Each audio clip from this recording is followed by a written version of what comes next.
Whatever is necessary to do, you do it. When somebody needs to be killed, there's no wrong. You do it. And then you move on.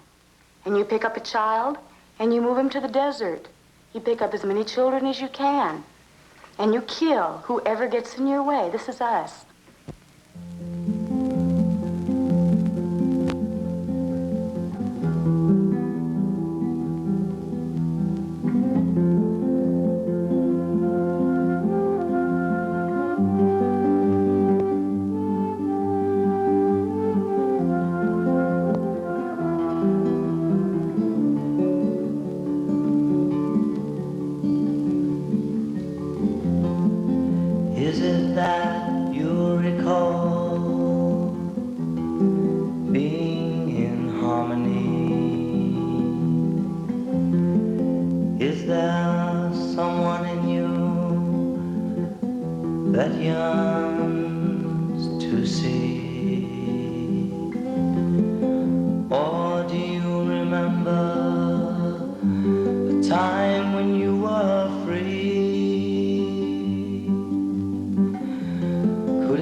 Vincent Bugliosi was selected from 450 lawyers to prosecute Charles Manson and his co-defendants. He went far beyond the traditional role of a prosecutor, personally gathering much of the evidence. Colleagues, judges, the press, and even Charles Manson have called Bugliosi a judicial genius. The Tate-LaBianca murders were the so-called story on page one, not only here in Los Angeles, but throughout the entire world. It is generally agreed that this case received more publicity than any other trial in American history. The trial was also the most expensive trial in American history, costing the county of Los Angeles $1 million. The trial itself took 9.5 months, the longest murder trial in American history. These 7 incredible murders were perhaps the most savage, bizarre, nightmarish murders in the recorded annals of crime. Sharon Tate's husband, movie director Roman Polanski, could not himself have conceived of a more monstrous, macabre scene of human terror and massacre than that which took place at his own residence in the early morning hours of August the 9th, 1969. Beautiful honey blonde Sharon Tate, 8.5 months pregnant and anxiously awaiting her first baby. That night, she'd pinned up her large dogs because earlier she'd taken in a stray kitten. Her husband, Roman Polanski, was filming in London and not due home until the next day. He'd asked his boyhood chum, powerful Wojciech Frykowski, to stay at the house and look after Sharon. Paul Richard Polanski, a tiny soul who died, never having lived. Abigail Folger, heiress to the vast Folger coffee fortune. She preferred social work in Watts, the black ghetto of Los Angeles, to a jet-set lifestyle. Jay Sebring, a close friend of the Polanskis. He dropped in for the evening. Teenage Stephen Parent, his timing was tragic. He was driving out of the gate as the killers were driving in. The brutality and savagery of the murders were incredible.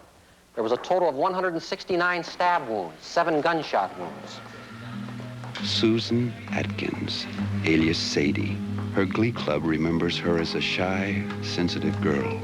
Her own baby was only 10 months old when Sadie, a new mother, butchered the expectant Sharon Tate. Leslie Van Houten, alias Lulu, a Girl Scout, an all-A student, homecoming queen. Patricia Krenwinkel, alias Katie, a Bible student, a Sunday school teacher. She planned to become a nun. 6'2" Charles Watson, alias Tex, star of the football and baseball teams, student body president. He was voted most likely to succeed. Linda Kasabian, alias Darling.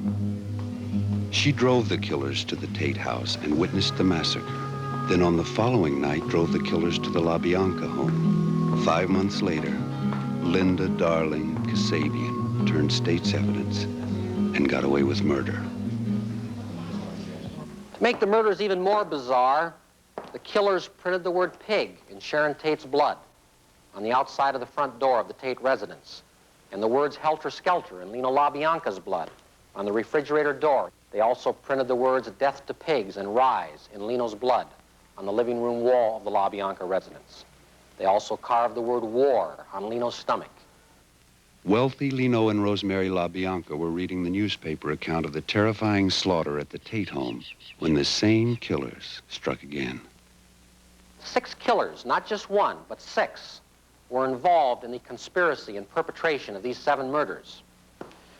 Moreover, the killers turned out to be so incredibly far out and unusual in their lifestyle and philosophy that when their identity became known, they actually upstaged the victims.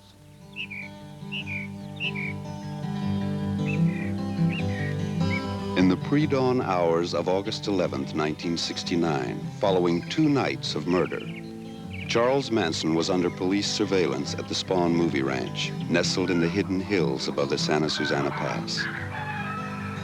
A wealthy car dealer had complained, and the police acted promptly. On August the 16th, over 100 deputies in full combat gear and under air cover raided Manson's compound, charging the Tate-LaBianca killers with auto theft.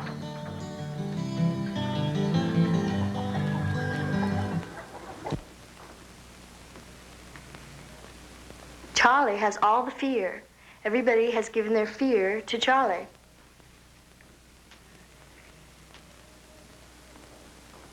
You have to make love with it. You have to know it. You have to know every part of it. And to know you know it is to know it, so that you could pick it up any second and shoot.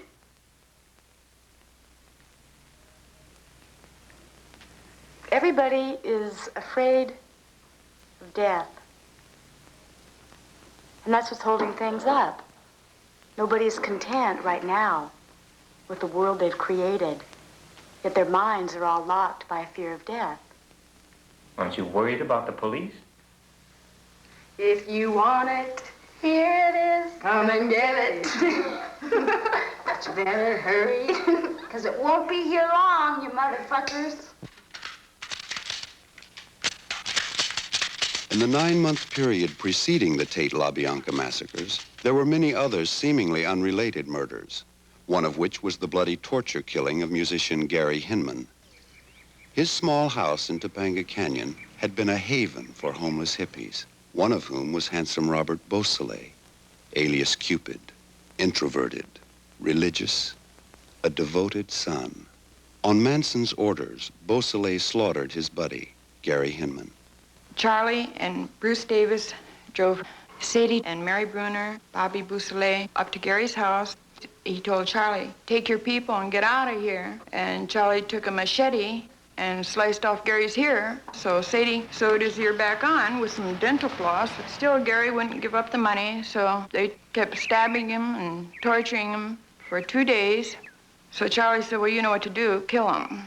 Bobby stabbed him, and Sadie held a pillow over his head until he stopped breathing.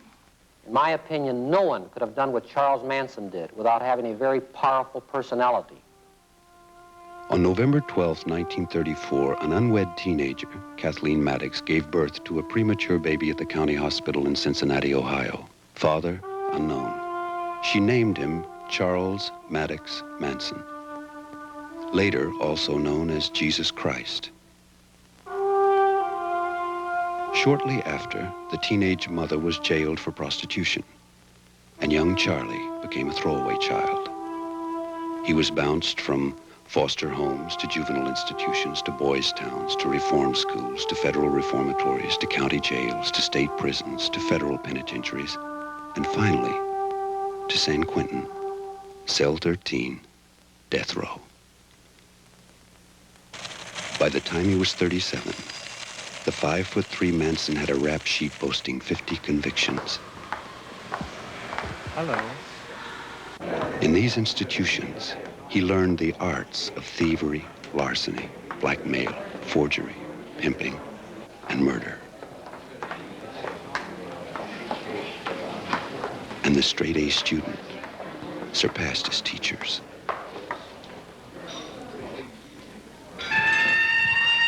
The 60s marked the great black uprisings. The black prisoners, with their newly found dignity, openly boasted to Charlie of an impending revolution where Whitey would no longer run things. The prison walls around Charlie reverberated with rumors of heavy arms caches, of Black Panther supremacy, and Charlie's helter-skelter began to take shape. In March of 1967, he was released from Terminal Island Prison in Los Angeles, assessed the hippie movement, then headed for Haight-Ashbury in San Francisco, where the flower children were beginning to wilt. He invaded the hippie scene, a Venus flytrap among the flowers. Paul Watkins, a true flower child, a musician. At 16, he was lured into the family by Charlie's women and drugs. But when murder became their lifestyle, he fled the pack. He's among those the family vow to kill. The hippie movement, when it started, was the most beautiful thing that I had ever seen. People walking up and down the streets, throwing flowers and kissing each other and hugging each other and taking their shirts off and giving each other shirts and smiling at each other and making love with each other all in the streets and in the park. And I could see music and everything in it. And I hurried up and took off. And death has no place in this. Death is the other way. We're going to life, man. This whole thing that we're into is life. Manson's principal motive for ordering the 7 Tate-LaBianca murders was his fanatical obsession with helter-skelter, a term he borrowed from the English musical recording group The Beatles.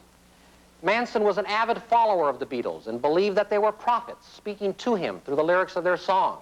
And everything that everything was for was always for fucking. That's what everything was for. If we weren't doing that, we was leading up to it. And if we weren't leading up to it, we was doing that. And that's what it was all for. That's what everything we ever did was for. Until he got on his helter-skelter trip. And then it seemed to change.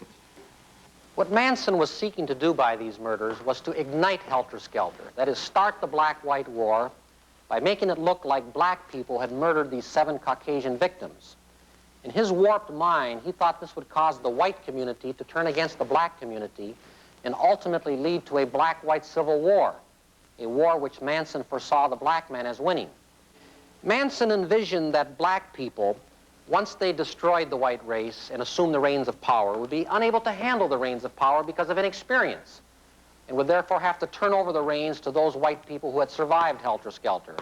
So in Manson's warped, twisted mind, his family, and particularly he, of course, would be the ultimate beneficiaries of a black-white war. When we were selling together, we used to lay in bed at night and talk about what we were going to do when we got out, because we were both doing 10 years, and that's a long time, so you don't have anything else to do at night except talk about the future. Everybody seemed to think Charlie was just kind of a guy to have around to make fun of and to just use. He's hard for me to talk about because he's so many things to me. Like, he opened me up. Like, I was living with my dog in an apartment and having just a real go to work, go home, go shopping, go to work, go home, go to the movie, go to bed, go shopping. You know, it was so routine. It was really a drag, and it was getting to me. And then Bowie came in, and I just dropped it, you know, whatever was happening, and took off. Maria Teresa Bruner, alias Mother Mary, a college graduate and a librarian at the University of California. She was the first girl Manson collected and the mother of his son, Pooh Bear. She turned state's evidence in the gruesome Hinman slaying, was granted immunity, then on Manson's orders repudiated her testimony. She's currently on trial for perjury, armed robbery, and attempted murder. On the nights of the Tate-LaBianca massacres, Manson assigned new member Linda Kasabian to drive the killers because she had the only valid driver's license, besides Mary Bruner, who was in jail on those nights. Sandy Good, in jail with Mary on those nights, recalls them. Mary and I were in jail the night of the murders, and we picked up the paper, and Mary says, "Right on." And I said, "Wow, I guess they did it." He just brought it out. Just brought out all the stuff that I was sticking in a slot, you know. And that's how he is with most people, and that's why he's in jail. I had this conception of Charlie as being like not a leader. He wasn't a leader, he was always a follower. Or at least he always conveyed that impression. I always felt that he was good. Like he was on what they call the pay me no mind list. That's the kind of list that everybody thinks you're crazy, but you're a harmless nut, so nobody bothers you. You know, they'd say, "Oh, Charlie, get out of here, you know. Take your act somewhere else." You know, you could walk up and tell them, you know, "Fuck you, punk." Well, I got into the family. First of all, I used to watch the black bus go up and down Topanga Canyon Boulevard. Charlie had this big black bus with a little box on top that used to tilt over to the side a little bit, so it looked like a little black guy with a top hat on. And I saw this bus going down the canyon with this wild guy driving it, who turned out to be Charlie. And some girls picked me up hitchhiking, who turned out to be some of Charlie's girls. Susan Atkins, Patricia Krenwinkel, Leslie Van Houten, Linda Kasabian, Mary Bruner, Catherine Scher, Sandy Good, Nancy Pittman, Lynn Fromm, Cappy Gillis, Barbara Rogenberg, Ruth Ann Morehouse, Jennifer Leghorn, Kitty Lutzinger, Susan Bartell, Kay Wallace, Diane Lake, Barbara Hoyt. They were turning me on. About a month later, I was walking through Topanga Canyon. I needed a place to sleep. It started getting cold. And so I went up and knocked on the door, but who came to the door was 3 girls. Some of the prettiest girls I'd ever seen. One of them's name was Snake, a little red-headed chick. And Brenda, this other little chick. They all had real long hair, and they looked really pretty to me. And a big puff of marijuana smoke hit me in the face, and that smelled good to me.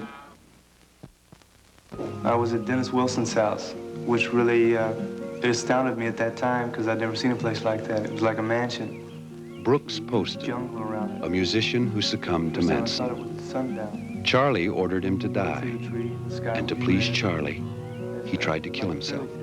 And Charlie comes and he sees the guy that I'm with, and he kneels and kisses his feet. Wow. After that, I just kind of took more acid, because that was like my second acid trip when I saw Charlie tell Dean again that he could live forever if he was willing to die at that moment. To me, he looked like, acted like, said the right words at the right time. So to me, he was Christ. In the spring of '68, Manson conned the blind 80-year-old George Spahn and settled his family at the Spahn Movie Ranch, once owned by silent screen star William S. Hart.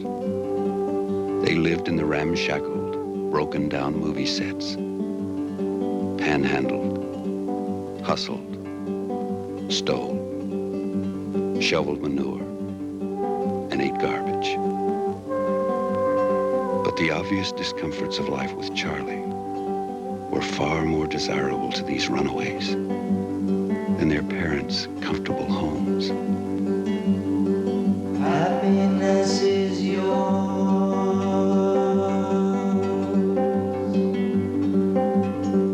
With your white cloud machine, happiness will brighten your dream. From your white cloud machine.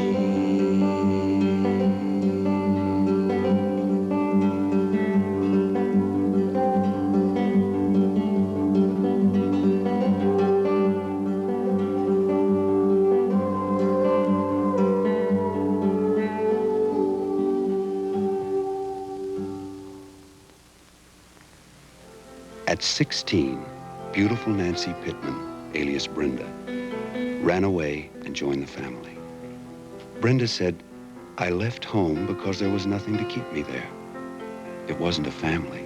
We just occupied the same house."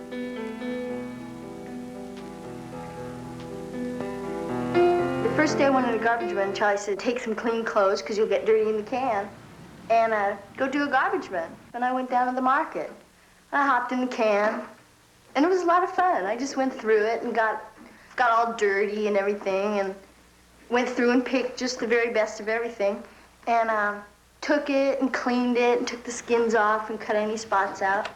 And we used to feed 20 to 30 people a night out of those cans, and every bit of it was the very best of everything. Charlie taught them to get food for nothing. When they went on the garbage runs, they always knew, like the days big supermarkets would throw away their old vegetables and their leftovers, and they'd have to go taste it.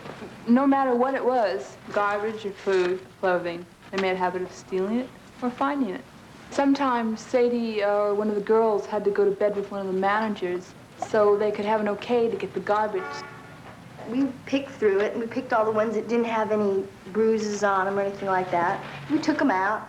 We went through and we discovered they threw out boxes and boxes of stuff like this. Charlie never said he was a hippie.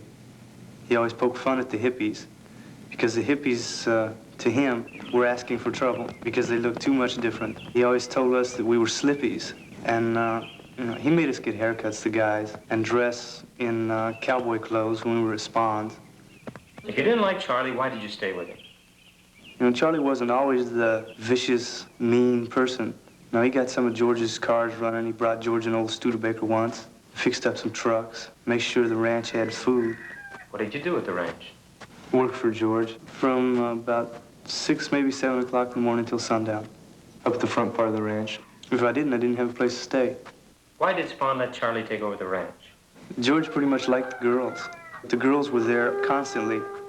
They were always paying attention to George and keeping him company. These little all-American girls Manson collected came equipped with a multitude of social and sexual taboos, which Manson eradicated.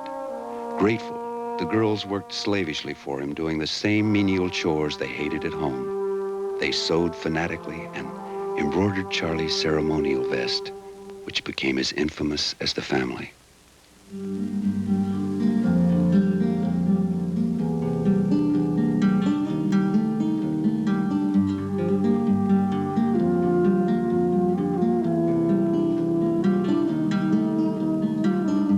Said you're a young girl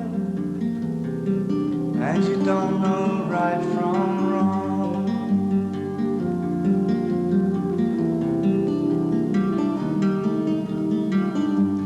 It's said by people who cannot sing your song.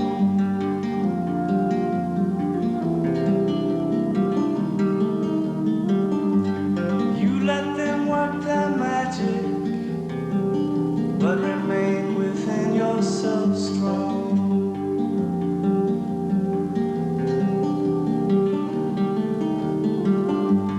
You're such a young girl, and you've been here so long.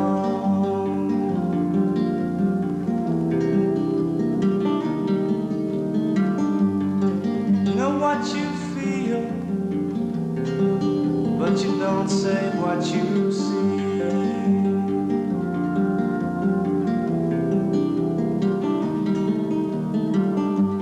You see people shouting that they can set you free.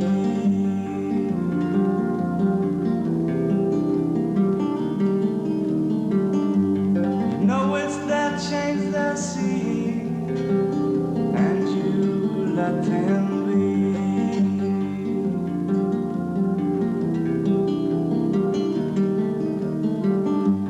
You're such a young girl to have been through eternity.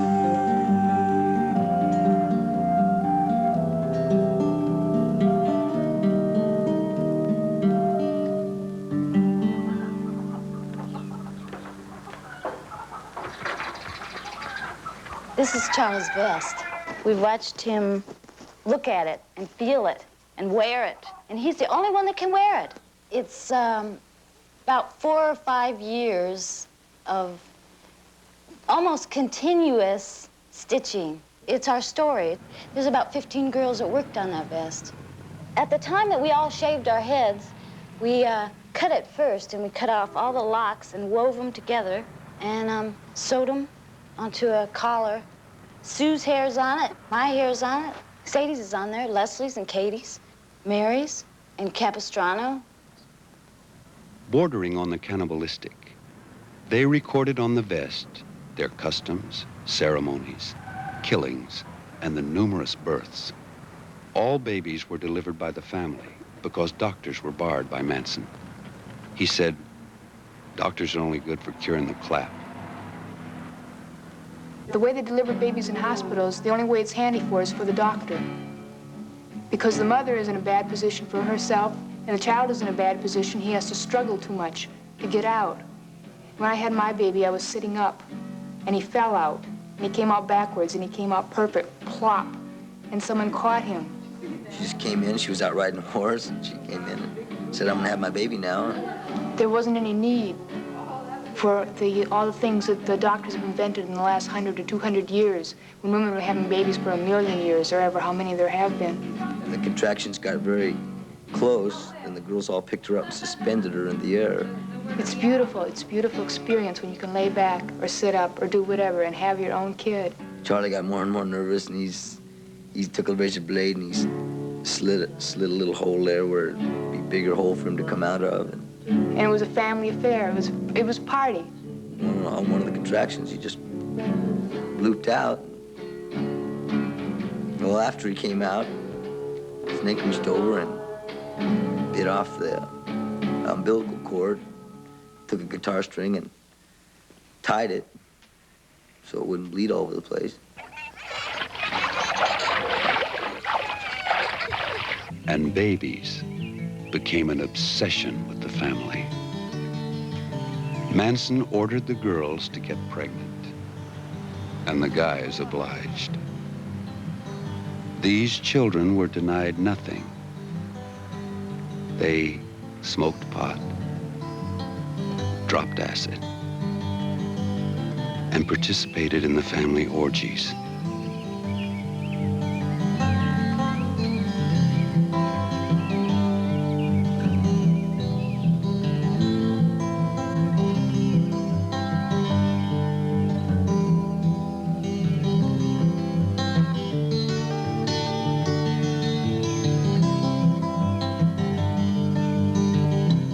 And to patiently instruct these children, Manson appointed Bruce Davis, his second in command, a YMCA youth counselor, a Little League coach,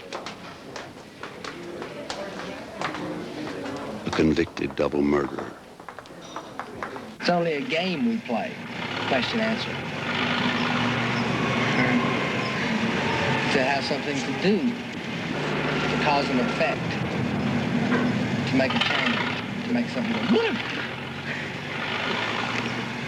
Help is something that we all want to do. Everyone wants to help, man. I want to help. You want to help? He wants to help. The cameraman wants to help. Jack, everybody wants to help. But they've always been told, well, you can help by doing this, or you can help by doing that. And they said, what's help? And they said, well, help's when you're doing that. But everybody who has ever tried to help them has betrayed them. And they're reactive behind being betrayed. They go crazy. Somebody says help, and they say, ugh, my God. Having surrendered on Manson's orders, Davis is serving a life sentence for the murders of Gary Hinman and Donald Shorty Shea. To do what he did, Manson effectively utilized LSD, sex, all types of perversion. Well, all the time I lived with Charlie, all we ever did amounted to smoking grass, taking acid, and making love as much as we could. The most insane trip that we ever had together with the family is we always called it the freak out. And we took two little teeny white tablets of LSD, and when we came on, we got so flipped out and so far out of control that Charlie he just put on his clothes and went running out. He went running down the road. And then everybody just went stark raving mad. I mean, just completely crazy, arms and legs flying in every direction and people screaming, Charlie, Charlie. And then I go, Charlie? Who in the hell's Charlie? When we got out to the lake, I started coming on to acid. Lynn was there, 5 girls and Charlie, and the whole bus took on the shape of a harem tent. And like I was a sheik, and I had all these women around me, and then I would look into this girl's face and it would break up into little pieces and change into another face. And then I got up, I got real, like, panicked. Opened the door and I said, Charlie, and he turned around and he looked just like the devil. And I said, man, we're in hell. And he says, yeah, ain't it groovy? All the guys had to get over all their homosexual things by doing everything that you could possibly think of doing with guys. And all the girls had to do everything they could possibly think of doing with girls. Any kind of combination that you could possibly think of.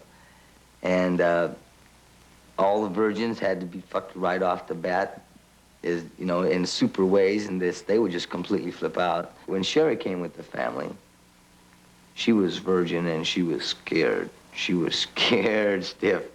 She was like, her first real big experience with the family, she was on acid, or mescaline. We all took mescaline. And she flipped plumb out on that trip. It was a little bit after the freak out, and she flipped completely out, and she'd get all uptight and scared, and she'd fight, and she was fighting, and then she'd hold down, and then she'd go, and then she'd realize what was happening to her again, and she'd get all uptight, and she'd fight, and Charlie, he just sat over in the corner and kind of conducted the operation. I was pretty friendly with the people at the stables. From horseback riding at the Spahn Ranch, Randy asked me, did I want to go get stoned? And so I said, yeah. So he took me over to the house and introduced me to everybody. And we sat around and got stoned, and everybody was bawling. And so I met up with Charlie at that time. And Charlie and I had sex, and I felt it. He was a pretty sadistic kind of a character. He, like, bit people, you know, and he was kind of cold and cruel, you know, and selfish. When I was with Charlie, we took anywhere between 30 and 40 trips on acid alone. That's not counting all the different times we took things like belladonna and smoked hashish a lot and smoked marijuana all the time and psilocybin and mescaline and a little opium. We didn't mess around with any hard drugs.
With the global manhunt for the killers in its 4th month, Susan Atkins confessed to her first cellmate, Nancy Jordan. But Nancy kept silent, explaining, in jail, if you don't want your throat slit, don't snitch. Teenaged Corey Hurst was arrested for a minor offense, possessing a marijuana joint, and placed in the same cell with Susan Atkins, a confessed murderess. A misdemeanor put Sharon Rossberg in the same cell with the Manson girls. She said, Sadie was so far out, even the Bull Dykes wouldn't mess with her. Ronnie Howard, alias Veronica Hughes, alias Connie Johnston, alias Shelley Nadell, alias Veronica Williamson, alias Connie Champagne, alias Rhonda Armstrong Smythe.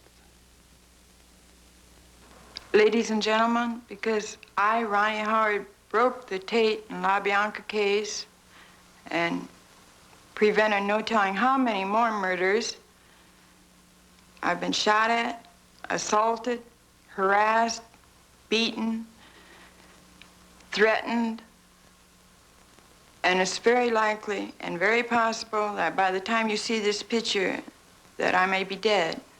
Snitches will be taken care of. I met the Manson girls in SBI. Well, I was jailed for bad checks and sent to Civil Brand. Billy Bitches Institute. Oh, that's the county jail for women. Why did I get to Civil Brand? For possessing narcotics. Forgery of a prescription. Heroin. That's how I first met Susan Atkins at Civil Brand.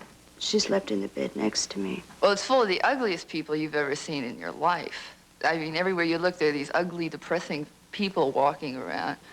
And there are the whores, the junkies, and dykes, and the Manson girls were there, too. Yes, she asked me, she said, Nancy, are you my friend? And I said, yes. She said, can I trust you? I said, yes.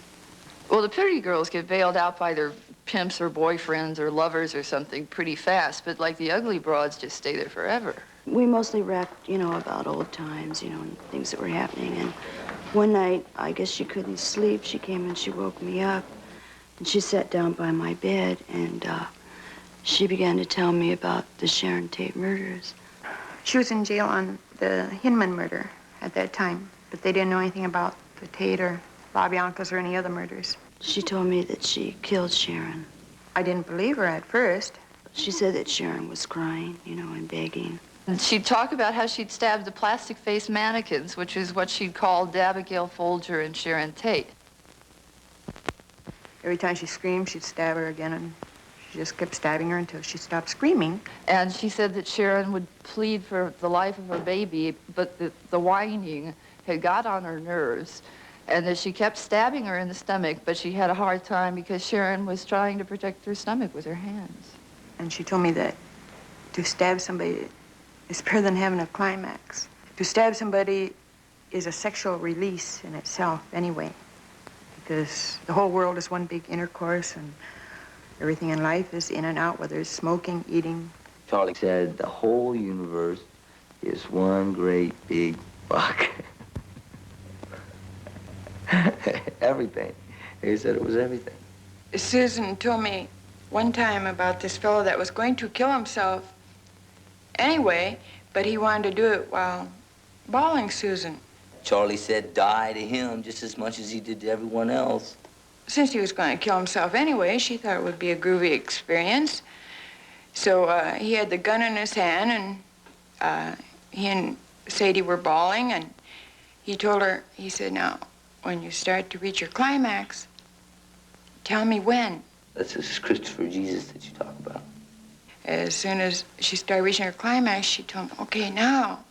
And when she said now, he just took the gun to his head and bang. And and killed himself right in the head.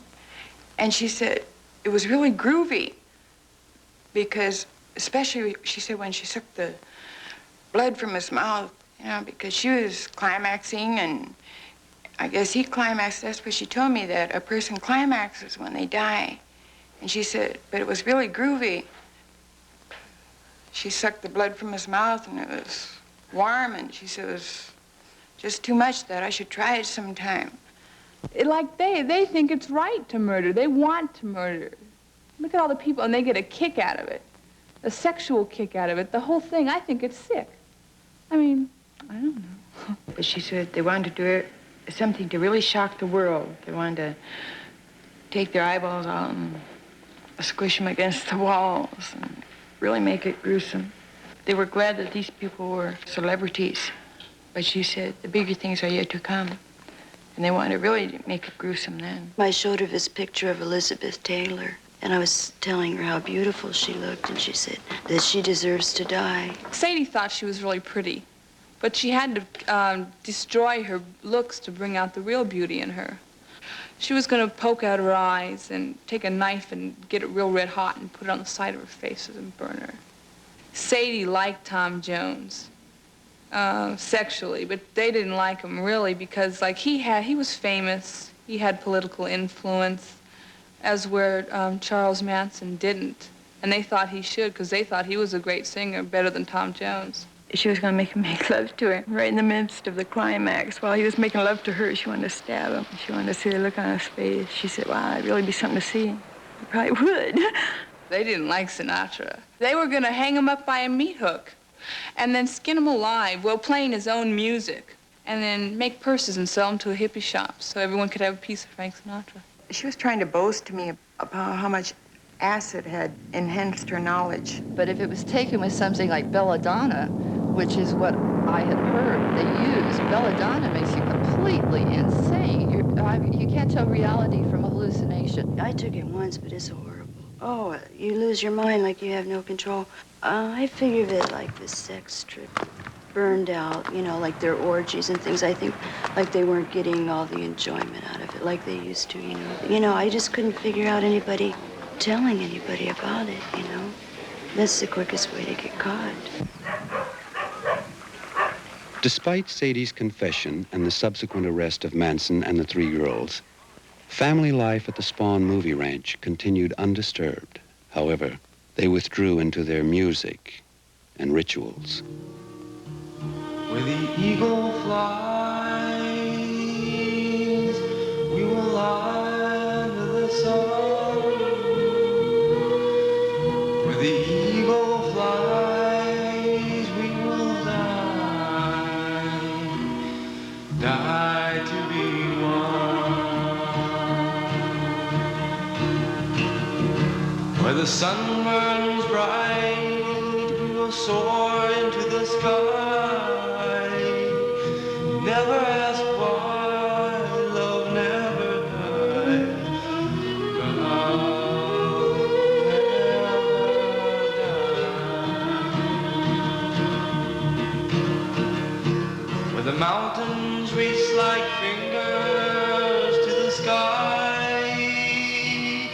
Never ask why love never died.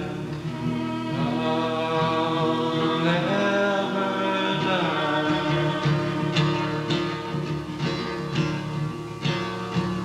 Night so dark, the wind so cold.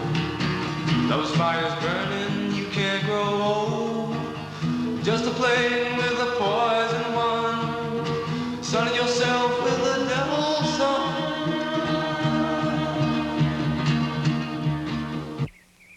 Games, hiking, drugs, and orgies was their lifestyle. An adolescent's paradise, no responsibilities, no decision-making. All id, no ego. They sang together, loved together, and killed together.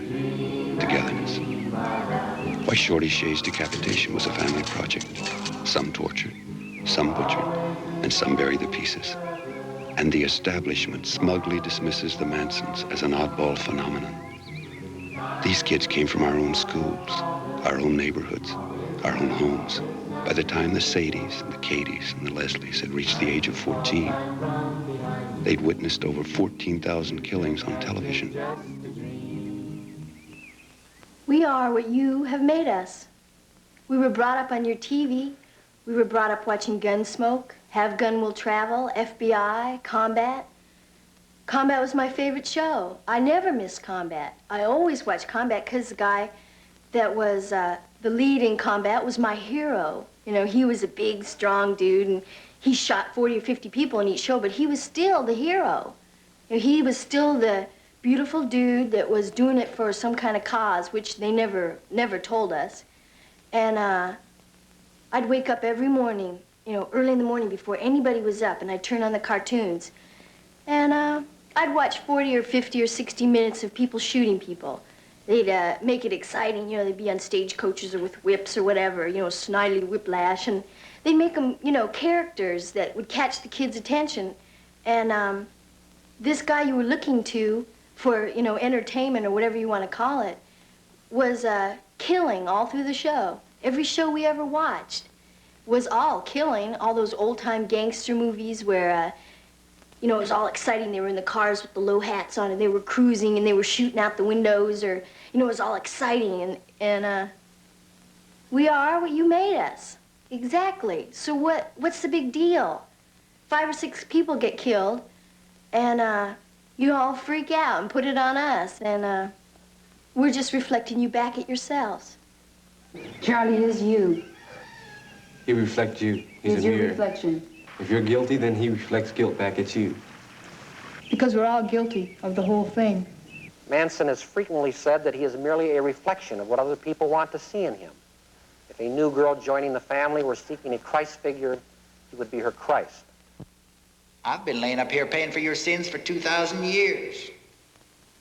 Yeah, he is God. And that's why they're hanging him. That's why they're killing him. That's what they want to kill. Is God. That's what the preacher wants to kill when he wears his black robes and stuff. That's what the judge sits up there in his black robe and orders to death. He said that he'd been hanging on the cross. You know, like 2,000 years ago, he'd hung on the cross and died for everyone's sins, and it didn't do a fucking bit of good. So now he's up again. He was talking about killing my ex-wife, and I told him, well, Charlie, I don't believe in killing. And he said, well, I can give life, so I can take life. He says, I've died on the cross. Yeah, I believed he was Christ. In other words, Christ is love. Now, Charlie is love. That makes him and Christ one. So even if they execute him, he's still one. He's got to where he's going. And if they set him free, he's won. Either way, he's winning out. He's already died once for the whole world on a cross. In other words, you can't kill a man twice. The thought of justice as being Jesus Christ dying on the cross is nearing completion. Jesus Christ died with a heart on. He died with a beautiful smile on his face because it's a total climax to die. It's all music, all sound, all beauty, all color, all at once. We talk this way and people say they're deluded. We've seen what's possible. We've seen Charlie do things that no human being has ever done, or no human being has revealed that he could do these things. No, we've seen miracles. We know that anything's possible. Because he's a spark. He's a light. We've seen him do, you know, what people call supernatural things. We saw him bring a bird back to life.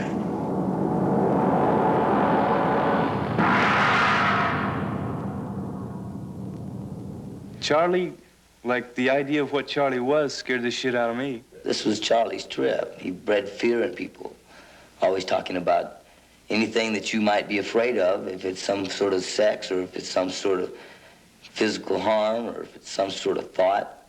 Whatever he could find that you would fear, he would play on. He wanted to mold the hippie movement into something. He said that his music would take all the young love and program them to go somewhere else, to go out into the desert. That he would make a huge tribe out there of 144,000. Then we would steal dune buggies by the hundreds and mount machine guns on top of the dune buggies, and the girls would drive the dune buggies while the guys shot the machine guns. We'd swoop down on little towns and kill everyone that wasn't beautiful.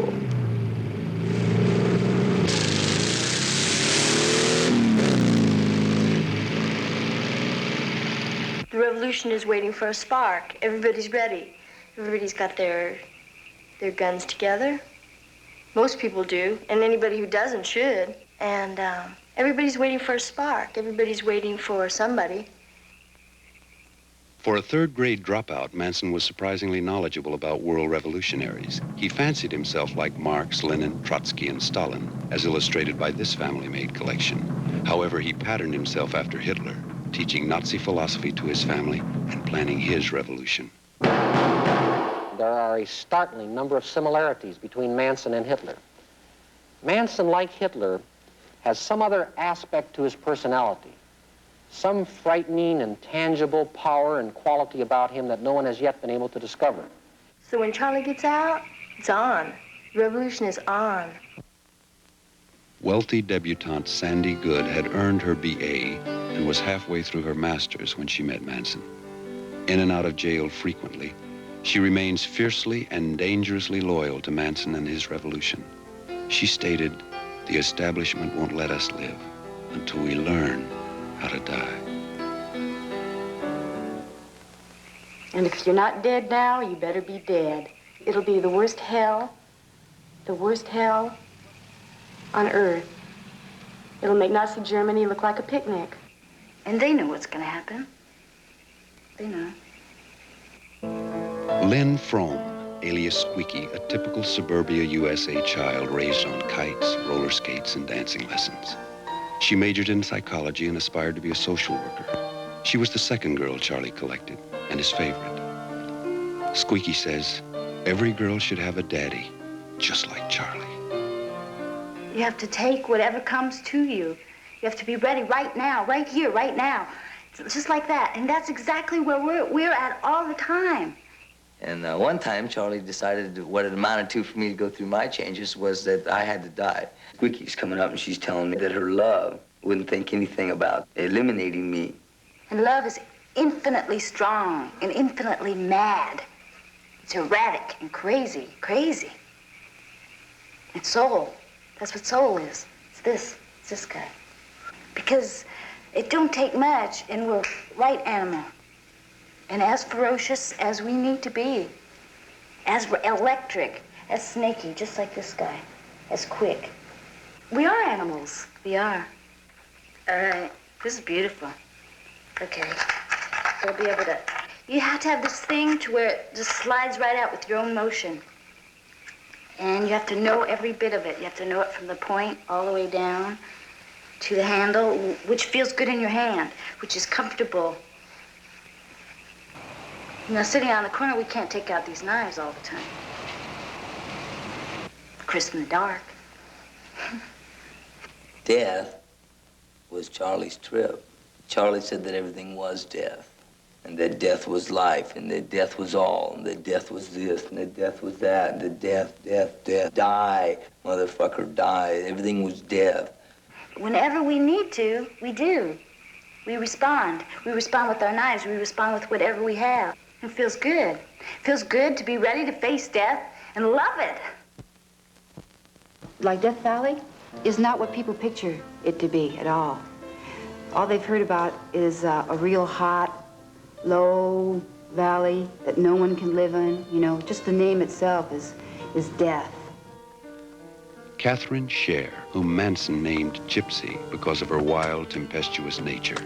A university graduate, majoring in music, and daughter of a prominent psychologist, Gypsy displayed an exceptional talent in oratory. And because of her persuasive articulation, she became Manson's prime salesman, recruiting such infamous members as Robert Beausoleil and Linda Kasabian. We're going to the desert. Money won't mean anything. There won't be wives. It'll be one man and one woman moving together, mowing down anything in their path, all headed towards Death Valley. To Manson, Death Valley was a utopia, miles from civilization and the watchful eye of the police and parents. He settled his family into a strict Spartan lifestyle, training, drilling, and teaching them that crime thrives in the American system.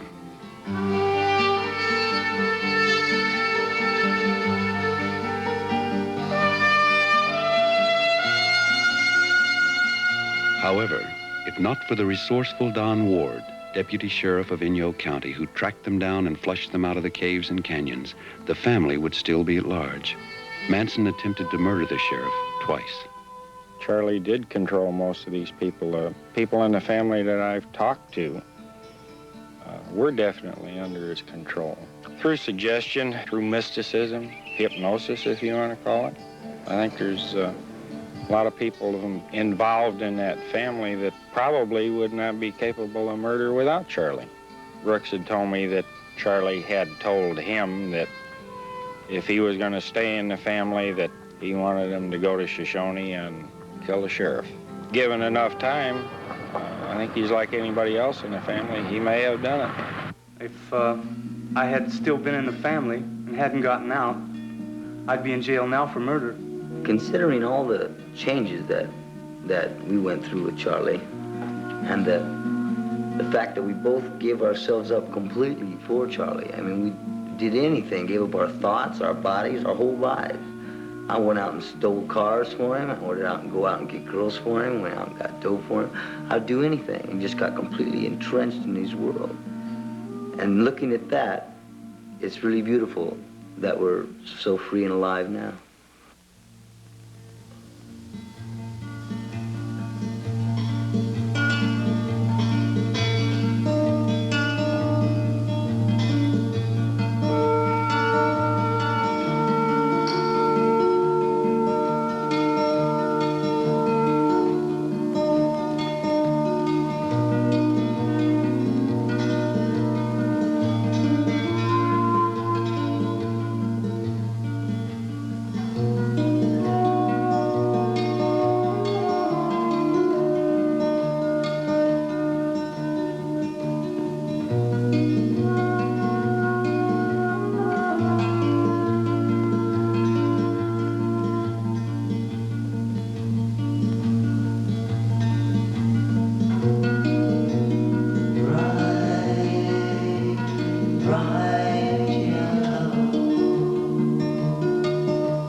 Several shades of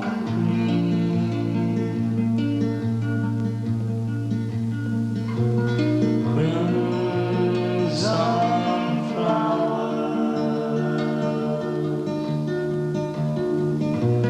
aqua shells in the sea. From the man 19-year-old Steve Grogan, alias Clem, had been apprehended for truancy, burglary, car theft, vandalism, and indecent exposure. He got along fine with Charlie. Manson, who inoculated his family with hatred toward their parents, found his most avid disciple in Clem. And we saw the little animals in the desert, and we'd see like the hunters come up in their jeeps, you know, and they'd be all drunk and stuff. Their awareness level would be about this high. And we see all the squirrels and the ground squirrels and chuckers, and we'd say, "All right, you guys, get in your car, get in the holes, man."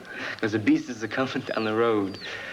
And it's like, whew, and they come to you with their guns, their big 357s. It's like you seen a little kid in the bathrooms or behind his house and say, "Look at my dick." And his friend would say, "Well, my dick's bigger than yours." They come up with their big guns, and they say, "I got a 350. Look at my 357. Well, I got a ring, jing, zip, zap, rap, rap." And they'd be comparing their dicks, you dig? It's like Freud would say, everything is phallic and vaginal, you dig it? And so, like, they got the big dicks, man, because they can't fuck. Their mama has cut their nuts off, man, when they're little boys. So they fuck with a gun, man. Pow, wow. Experience all that, vicariously. All our lives, our parents have told us, stay in the background. He'd have the girls write home to mom and dad and say, "Boy, I'm going to come home and send me a bus ticket or send me a train ticket or a plane ticket or send me the money. I need $200 to get home. And I'm going to come back and go to school and I'm going to get a secretary job and blah, blah." And they'd send the money and Charlie'd get it. Charlie loves us to be beautiful. And he let us be beautiful. And he robbed us from our parents, and he gave us back to ourselves. And he wouldn't take us hanging on him. He wouldn't be our leader. He made us be strong inside ourselves and be our own leader. But see, our parents, they didn't do that. They made us depend on them, ask them questions. We don't need them. So all of a sudden, we're right in front of the camera showing how we live, and then our parents' training pops in and says, "Get the background. Serve the company their hors d'oeuvres and go to your room. Sit down. Sit down. Close the bathroom door. You can't sing. For always is always forever. 'Cause one is one is one. Look inside yourself for your father. All is none, none is one.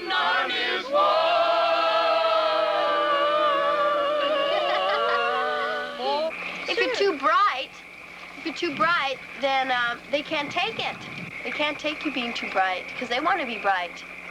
Yeah, every girl ought to have a daddy like Charlie. Should, deserves to have a daddy like Charlie. When I was a deer, I came to you in the forest. I saw a man as God. That's your rightful order. And I came to you with all the love of my heart, for I was for you. And you slaughtered me. So therefore I had to hide. Hide myself or you would kill me. You dig?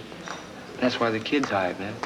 Because they come out and their parents tell them, "Shut up, get back in yourself. Don't be too bright, because then we have to judge ourselves. And we're not as bright as you and happy, and then we got all our guilt to balance out. It makes us look at ourselves." Clem played the idiot so well that Superior Judge James Coates reduced his sentence to life imprisonment, stating, "It's clear Grogan functions barely above the animal level."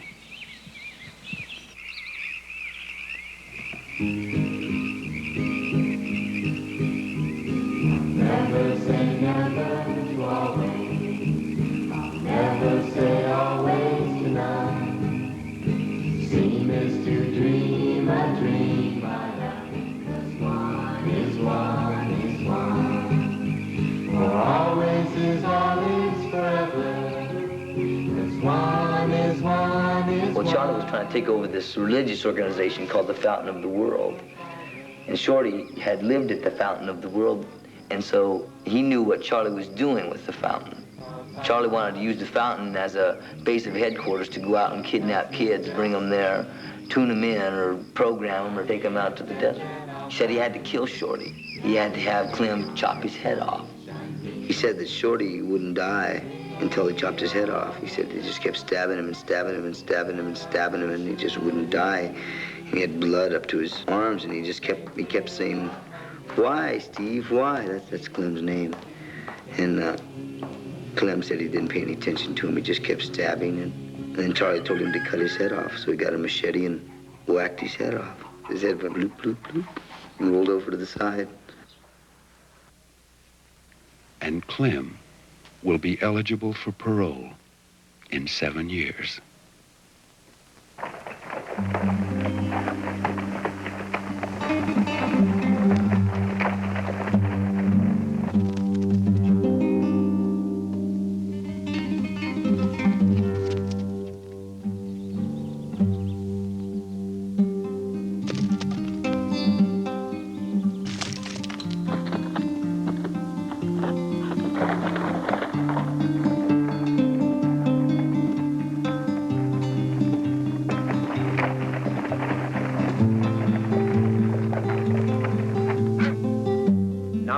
found guilty, how do you feel about Charlie?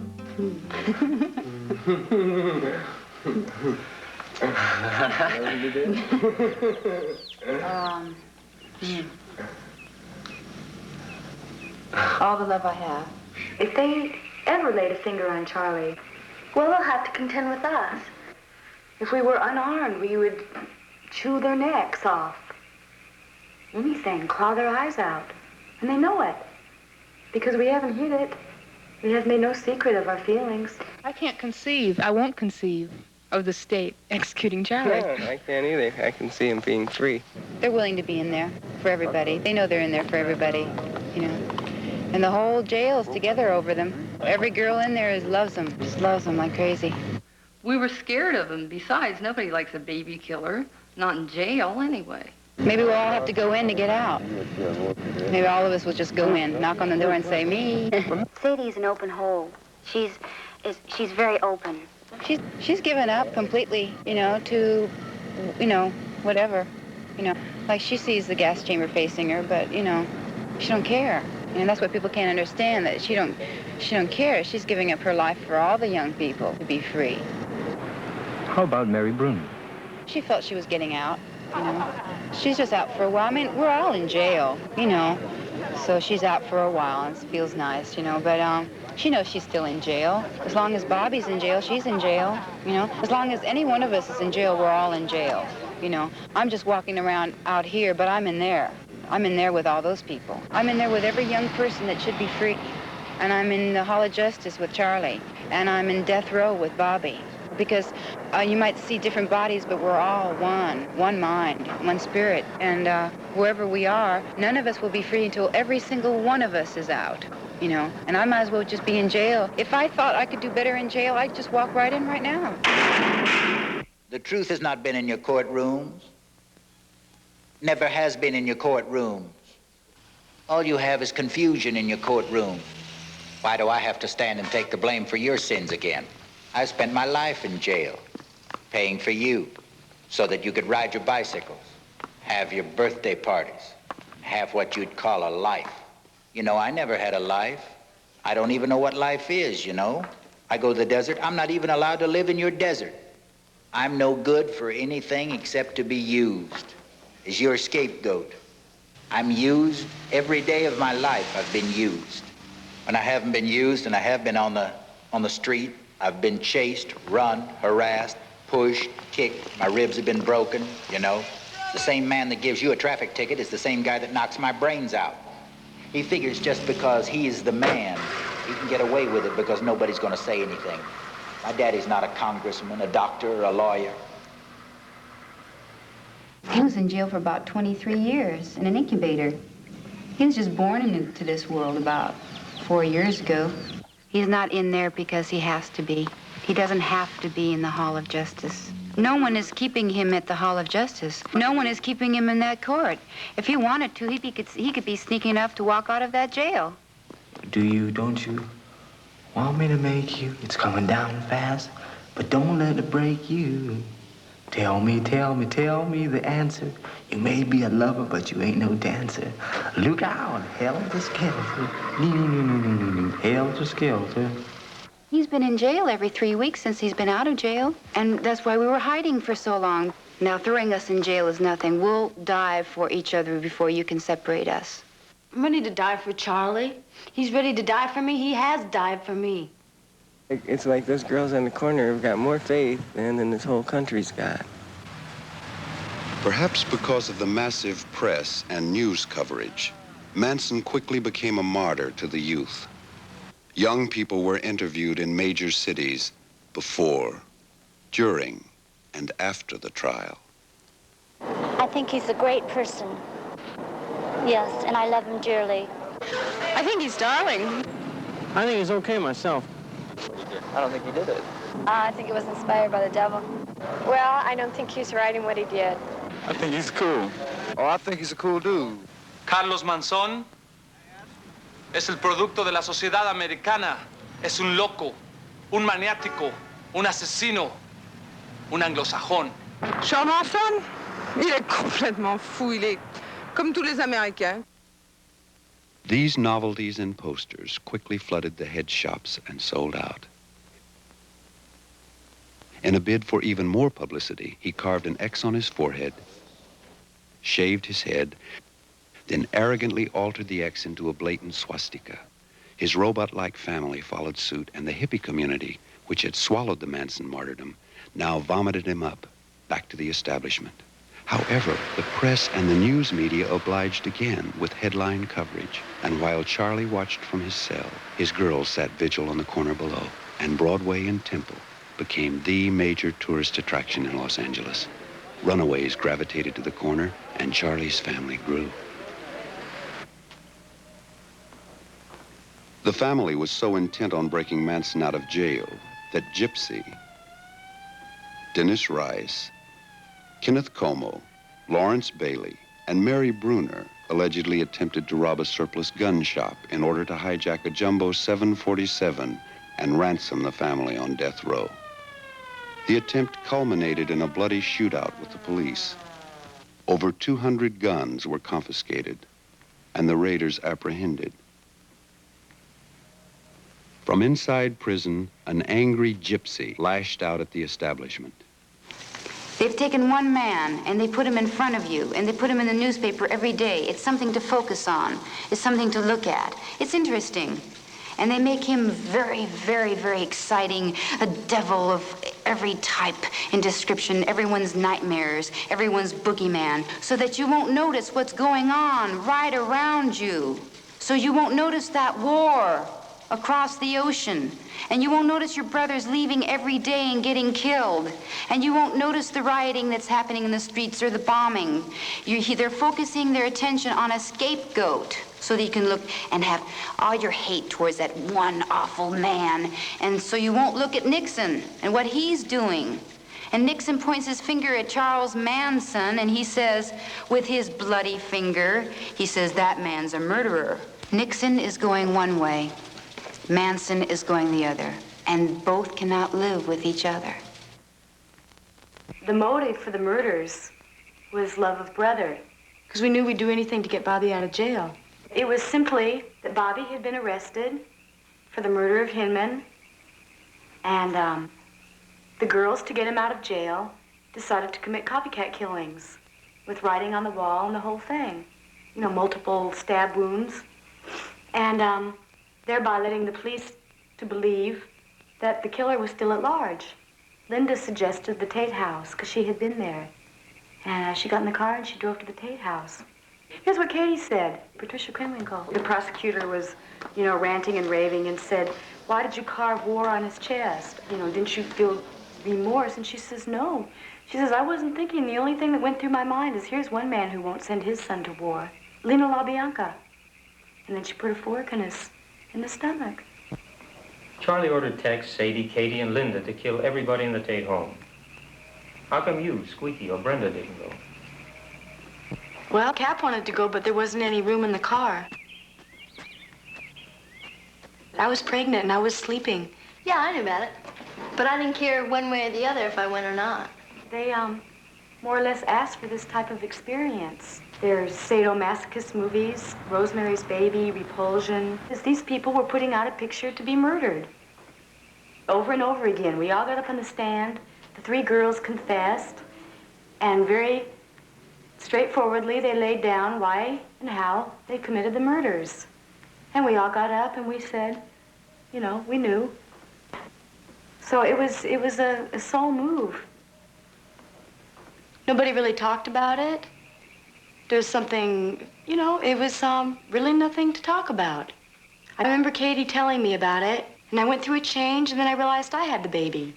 1 million babies die, and 1 million babies are born. But Sharon Tate's baby died. Yours didn't. Mm-hmm. Mm-hmm. Anybody can kill anyone. Did I know at the time? Yeah. How did you feel about Sharon Tate's baby? Not one way or the other. In other words, I knew that it was all perfect. Sure. As perfection is. In other words, I had a brother once who went to war, and it's the same love, and got shot and got killed, just like that, for nothing. It's the same thing, exactly. Love is being killed every day. Every single day, love is being killed out in the battlefields. And that was the motive, love of brother. We knew Charlie would give his life for brother. But Manson never intended to give up his life for any of them. Charlie tried to beat the rap. And the girls loved Bobby enough to do this. They were willing to die as they took these people's lives. They were willing to give their lives, which they're doing right now. They're on death row. Playing the role of the oppressed revolutionary, Manson attracted other revolutionaries. Jerry Rubin, one of the Chicago Seven, requested and was granted an interview with Manson. They spent hours airing their ideologies. We are sneaking in the county jail, looking under the door to see if the man is there. Sneaking like little children out of town. Sneaking all around the courthouse. Sneaking in and out of the ventilators, sneaking everywhere. Everything is sneaky up around Sneakyville. Everything we have to do is to get to the truth has to be sneaky. It seems a shame to sneak to get to the truth, to make the truth such an evil, dirty, old, nasty thing. You gotta sneak to get to the truth. The truth is condemned. The truth is in the gas chamber. The truth has been in your stockyards, your slaughterhouses. The truth has been in your reservations, building your railroads, emptying your garbage. The truth is in your ghettos, in your jails, in your young love, not in your courts or your Congress, where the old sit judgment on the young. What the hell do the old know about the young? They put a picture of old George on the dollar and tell you that he's your father, worship him. Look at the madness that goes on. You can't prove anything that happened yesterday. Now is the only thing that's real. You can try to prove that Columbus sailed on an ocean, but it's not the same ocean. It's a different ocean. It's a different world. Every day, every reality is a new reality. Every new reality is a new horizon, a brand new experience of living. I got a note last night from a friend of mine. He writes in this note that he's afraid of what he might have to do in order to save his reality, as I saved mine. You can't prove anything. There's nothing to prove. Every man judges himself. He knows what he is. You know what you are as I know what I am. We all know what we are. Nobody can stand in judgment. They can play like they're standing in judgment. They can play like they stand in judgment and take you off and control the masses with your human body. And they can lock you up in penitentiaries and cages and put you on crosses as they did in the past. But it doesn't amount to anything. What they're doing is they're only persecuting a reflection of themselves. They're persecuting what they can't stand to look at in themselves. The truth. They can't stand to look at the truth in themselves. They persecute themselves. They're butchering themselves every time they go on the freeway. They hate themselves. Look at the signs. Stop, go, turn here, turn there. You can't do this, you can't do that. You can't. This is illegal, that's illegal. Everything's illegal. The police used to watch over the people. Now they're watching the people. The president doesn't represent the people. He should be on the roadside picking up his children, but he isn't. He's in the White House sending them off to war. And you're saying I have to pay for this again? And again and again, I've got to pay for your sins. How many times have I got to pay for your sins? I'm getting tired. I'm getting tired. The people you call my family were people that you didn't want, children that were alongside the road that their parents had kicked out. So I took them to my garbage dump and fed them and taught them that in love there's no wrong. Everything they've done for love of brother. I lived with Charlie for 1 year straight and on and off for 2 years. I know Charlie. I know him inside and out. I became Charlie. Everything I was Charlie. There was nothing left of me anymore. And all the people that are in there's nothing left of them anymore. They're all Charlie too. He confided in me about killing people, about how groovy it was to stick a knife in somebody and turn it sideways, and about how groovy it was to lob off some guy's head and watch it go rolling, and how warm and groovy the blood was as it squirted all over the place, and how far out it was to take a gun and blast some guy in the stomach, about how far out it would be to go into a house and cut the pussies out of women and cut the dicks off of little boys and stick them in their mothers' mouths and wipe blood over the place and smash bodies into things and just have pools of blood everywhere. Because he said there was no death. He said death was love. Charlie had no idea what love was. Charlie was so far from love, it wasn't even funny. But when I was in there, I thought it was love. I didn't know. How was I supposed to? I had never seen love in my whole life. And here's some guy saying, love, love, peace, beauty. And at your back door, he's telling you the kill is all right. The death is just the most beautiful trip in the world. And the killing is a fantastic thing. Life is life. And the only way you get to life is through life, not through death. The Manson family is now serving a combined sentence of 321 years.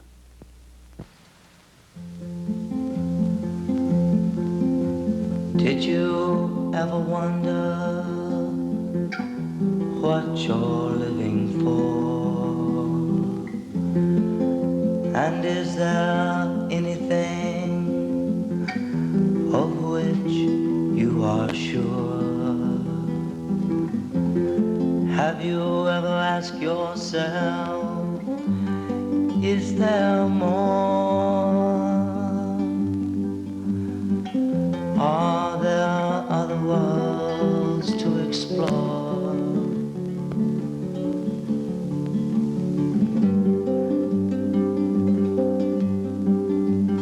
Moment's moment can be an eternity.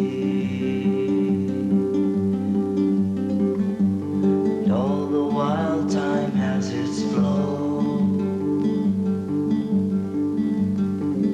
How many lifetimes can you have